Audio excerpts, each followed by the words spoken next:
Welcome to the Talking Library. We have a collection of inspiring and motivational stories of real people for you. Today we have Leonard from AL Media. In part one of this interview, he's going to share with you his journey from a comic book author become something big, a tree art creator, and a mural artist.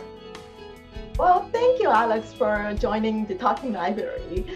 Now, I want to introduce you, but let me see if I can cover everything because, you have so many hats.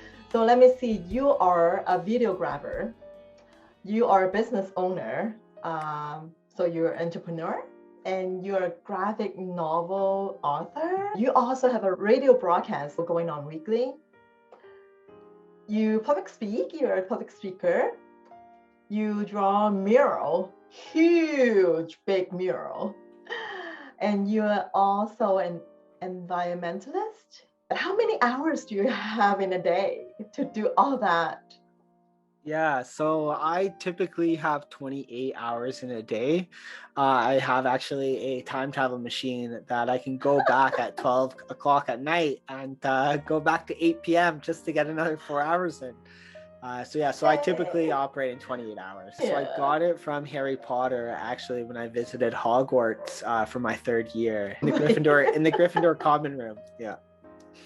Oh, you're so funny.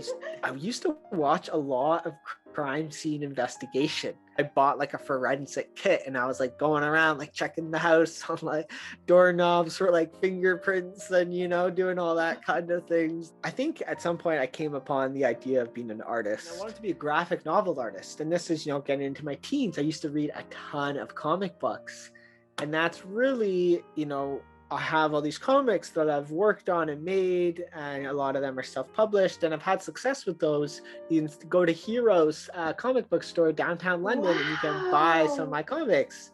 And so there was a period of time where I had this transition where I realized the amount of labor that was going into creating my comics did not have the same return on investment of time for dollar that I was getting from doing large scale artwork.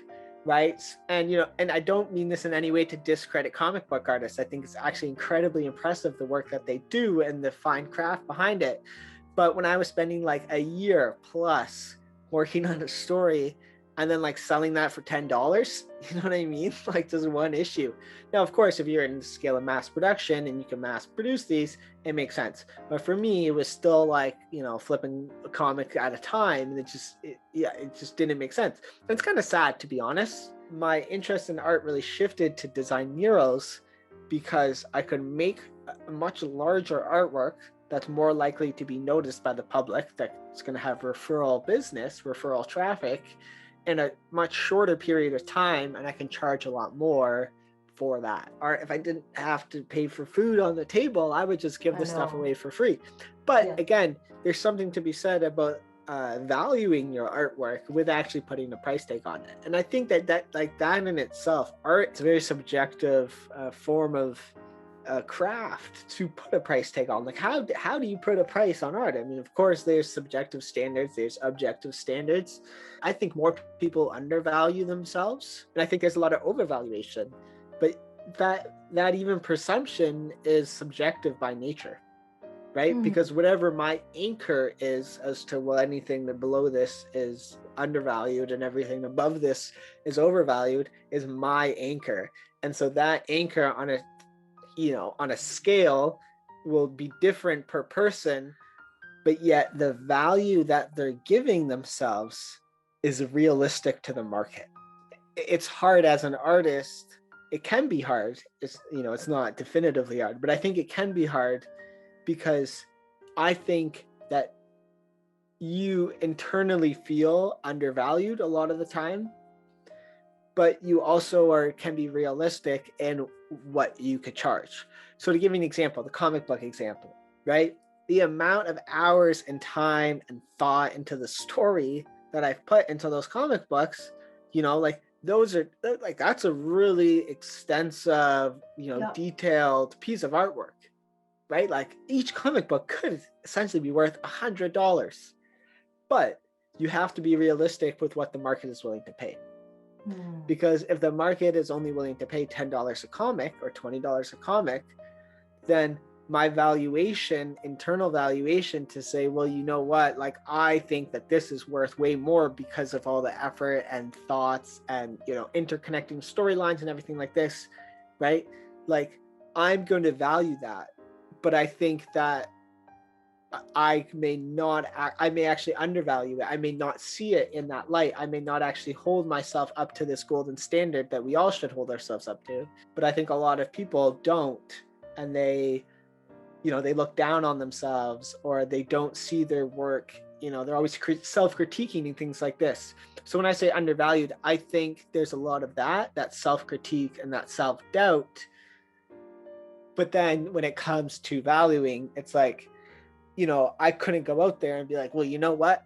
I'm the best, and I'm going to sell my comic books for $100 a piece because that's what they're worth to me, and that's what they should be worth to everyone else. Because, you know, it's going to be crickets. No one's going to buy them. They're like, dude, I don't know who you are. I don't know this comic book.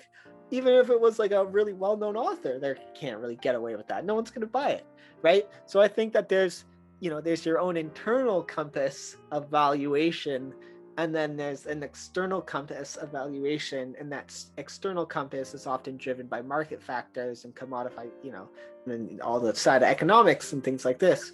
But that internal, you know, that's really, personally, that's what you can control, right?